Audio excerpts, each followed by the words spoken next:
ይችላል። እኔና አንተ ግን አንችልም። እኔና አብ አንድ ነን ማለት በምንድን ነው? እንግሊዘኛ ያዛችሁ፣ እንግሊዘኛ ጻፉ። እኔና አብ አንድ ነን የሚለው ላይ ማብራሪያም ያላችሁ ምናምን in divine essences ምን ማለት ነው? divine essences የመለኮት ባህሪያት ምን ማለት ነው?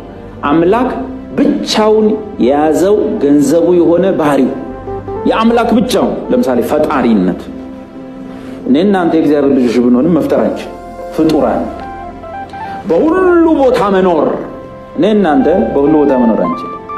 ኦምኒፕሬዘንስ ማን ብቻ ነው? አቤት እግዚአብሔር ብቻ። ኦምኒሸንት ሁሉን የሚያውቅ ማን ብቻ ነው? አቤት እግዚአብሔር ብቻ ነው። ኦምኒፖተንት ሁሉን ማድረግ የሚችል የሚያቀት የሌለ ማን ብቻ ነው? አምላክ ማለት ነው። እነዚህ በተለይ አራቱ ሌሎችም አሉ ለፍጥረት የማያካፍላቸው ባህሪያቶቹ የመለኮት ባህሪያት ወይም ዲቫይን ኢሰንስስ ይባላል። እንግሊዝኛ ያዛችሁ እኔና አብ አንድ ነን የሚለውን አውጡና የሆነ አምፕሊፋይድ ምናምን ወር የሆነ ነገር ካለ እዛው ጋር ይገልጥላችኋል። እኔና አብ አንድ ነን። የአብ የሆነው ሁሉ የኔ ነው፣ የኔ የሆነው ሁሉ ያብ ነው። ዛት ሚንስ ምንድነው? ዲቫይን ኢሰንስስ አምላካዊ ባህሪያት በሰውነት ተገልጠው ለዘላለም ይኖራል ጌታ። አምላክነት ሰውነትን ሳያጠፋው፣ ሰውነት አምላክነትን ሳያጠፋው ሳይደመስሰው ፍጹም አምላክ ፍጹም ሰው ትናንትም ዛሬም እስከ ለዘላለም ቆላስይስ 2 ማለት ነው ባጭሩ። እና እርሱ እኔና አብ አንድ ነን የሚልበት ምክንያት በመለኮታዊ ባህሪያት ወይም ዲቫይን ኢሰንስ ነው። የባህሪ ልጅ ስንል እሱን ለዛ ነው። በአብ ውስጥ ያለው ሁሉ በእርሱ ውስጥ ያለው የአብ የሆነው ሁሉ በእርሱ ውስጥ አለ። አብም ይሰራል እርሱም ይሰራል። አብ ለሚወዳቸው ሕይወት ይሰጣል፣ ወልድም ለሚወዳቸው ይሰጣል። አብ ለሙታን ሕይወት እንደሚሰጣቸው ወልድም እንዲሁ ለሙታን ምን ይሰጣቸዋል? ሕይወት ይሰጣል። አባቴም ይሰራል እኔም እሰራለሁ። እኛስ እንሰራለን። ተነስተ አባቴ ይሰራል እኔም እሰራለሁ ብለህ ምንድነው ያ ስራ? ሲጀመር ምንድነው ያ ስራ? መጫወቻው ምናምን አለ። ኢየሱስ ሳይጮህ ነው የሰራው። ምንድነው እሱ? አየህ እንደዛ እና በዛ የሥላሴ ምክር ውስጥ በዘላለም ውስጥ ክርስቶስ ነበረ። መጽሐፍ እንደሚል ዓለም ሳይፈጠር አስቀድሞ ማለት ነው በዛ ዘላለም ውስጥ በክርስቶስ ጸጋ ተሰጠ። ክርስቶስ በምን መጣ? መጽሐፍ እንደሚል በስጋ መጣ። ግን አሁን ስሙ ትምህርቱን ያብራራብኝ ተቸገርኩ። ግን እንቀጥል። ይሁን ስሙ ራሱ ትምህርቱን ያብራራል። ሌላስ ቅዱሱ የእግዚአብሔር ልጅ አሪፍ፣ በጣም ቆንጆ። ቅዱሱ ዘሆሊ ዋን የባህሪ ልጁ ማለት ነው። በዘላለም ውስጥ ከሱ ጋር የነበረ ማለት ነው። የአምላክ ባህሪያት በሰውነት ይዞ የሚኖር ለዘላለም ማለት ነው።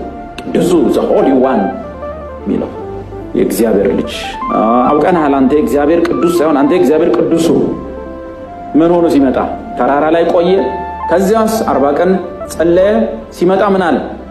ቀጥታ የገባው የት ነው? ሉቃስ 4 ላይ ወዳደገበቱ ወደ ናዝሬት። በዚያስ በምኩራብ ገባ። መጽሐፉን ሰጡት። የኢሳይያስን ጥቅልል ተረተረው። በተረተረውም ጊዜ እንደዚህ የሚለውን ቃል አነበበ። ምን የሚለው ነው? የጌታ መንፈስ በእኔ ላይ ነው፣ ለድሆች ወንጌልን እሰብክ ዘንድ ቀብቶኛል። አዚምዝ ምንድነው? ክርስቶስ መሆኑ በአደባባይ ተገለጠ እንጂ እሱ ክርስቶስ ወይንም የተቀባ የምንለው በምን ውስጥ ነው?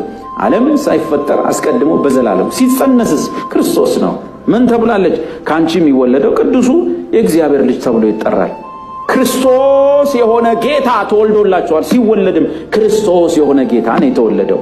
ቀጥሎስ ከሙታን ሲነሳ ግን በኃይል የእግዚአብሔር ልጅ መሆኑ ወይም ቅዱሱ መሆኑ ተገልጧል። ግን ያኔ ተራራ ቆይቶ ሲመጣ ቀብቶኛል አለ። ምን ማለት ነው? the holy one, the anointed one, the Christ ወይም the Messiah መሻያህ ክርስቶስ በስጋ የዳዊት ልጅ የዳዊት ጌታ ዳዊት ጌታዬን ያለው እርሱ ነኝ። ቀብቶኛል ካለ በኋላ እኛም ደግሞ ዮሐንስ ደግነቱም ሆነ እናንተም ልክ ኢየሱስ ቀብቶኛል ብሎ ወደ ሰፈር ሲሄድ ምን ሆነ? እርኩሳን መናፍስት ሁሉ ምን አሉት? አውቀናሃል፣ አንተ የእግዚአብሔር ቅዱስ ነው። ቅዱሱ ያዙልኝ። እሺ አንተ እግዚአብሔር ቅዱሱ ብለው መጫጫ ጀመሩ። holy one ብለው ቅዱሱ ብለው መጫጫ ጀመሩ። ኦኬ እነ ጴጥሮስ እርኩስ መንፈስ ሲያስጮሁ፣ እነ ጳውሎስ በየሰፈሩ ሟርት ያለባት መንፈስ ምናን ያለባት ሁሉ ስትጮህ እንዲህ ብላ ታውቃለች? አውቄያቸዋለሁ ወይም አውቄሃለሁ አንተ ቅዱሱ ጴጥሮስንም አንተ ቅዱሱ ብላ ታውቃለች ብሎ ያውቃል? አያውቅም። ምንድነን እኛ? ቅዱሱ እግዚአብሔር ቀባው።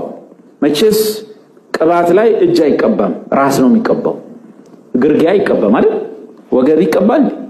ድሮ በብሉይ ኪዳን ሲቀባ ራስ ነው የሚቀባው ወይስ ጎን ነው? ግርጌ ይቀባል? እዚሁ ሆድ ላይ ምናምን ይቀባል እንዴ? አይደል፣ ራስ። አሁንም ቢሆን የተቀባው ስንት ብቻ ነው? አንድ ብቻ። ማን? የቤተ ክርስቲያን ራስ። በቀለ የተቀባ ነው። እሱ ያልተቀባ ነው ማለት የተቀባ ማለት ክርስቶስ ማለት ነውና በቂ ክርስቶስ ነው ማለት። ክርስቶስ ስንት ብቻ ነው? አንድ ነው። ምን አደረገው? እርሱንም የቤተ ክርስቲያን ራስ አረገው። ማንን? ቅዱሱን ዘሆሊ ዋን። እኛስ አንደኛ ዮሐንስ እናንተም ከቅዱስ ቅባት አይደለም፣ ከተቀደሰ ቅባት አይደለም፣ ከቅዱስ ቅባት አይደለም፣ ከቅዱሱ ቅባት ተቀብታችኋል ነው ተቀብላችኋል። አቤት። እስቲ በአዲስ ኪዳን መጽሐፍ ውስጥ ጳውሎስ ተቀባ የሚል፣ ጴጥሮስ ተቀባ ወይም የተቀቡ አገልጋዮች የሚል ያነበብ አዲስ ኪዳን መጽሐፍ ውስጥ